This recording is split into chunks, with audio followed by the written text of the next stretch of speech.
Once you have unpacked your blind, you'll see that you have two different brackets, an idle end bracket and a chain winder bracket. If you ordered the chain on the right-hand side, make sure you mount the chain winder bracket on the right-hand side of the window. For an architrave fit, hold the bracket up to the top corner of the architrave and pre-drill holes using a 2mm drill bit, then screw in the bracket.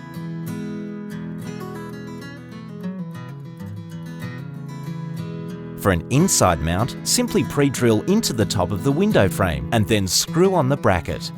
Once you have mounted the brackets, pick up the blind and insert the metal flange on the chain winder bracket into the end of the chain winder.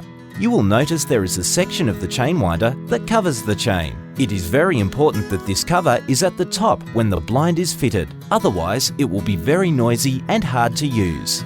Once the chain winder end is fully in, simply push the spring-loaded idle end into the idle end bracket until it clicks. Once the blind is secured, wind down the blind past the bottom of the window, then wind up to make sure that it is winding up straight.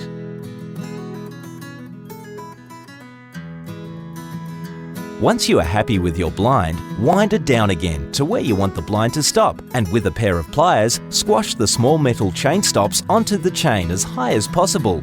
Place the metal chain stop on the front chain for back-rolled blinds and back chain for front-rolled blinds. The chain stops are very important as they stop the blind from going further down than it should. The fabric can come away from the tube if left fully extended for long periods or during warm weather. To take the blind down, wind the clear plastic cog on the idle end until it retracts the metal pin, releasing the blind from the mount.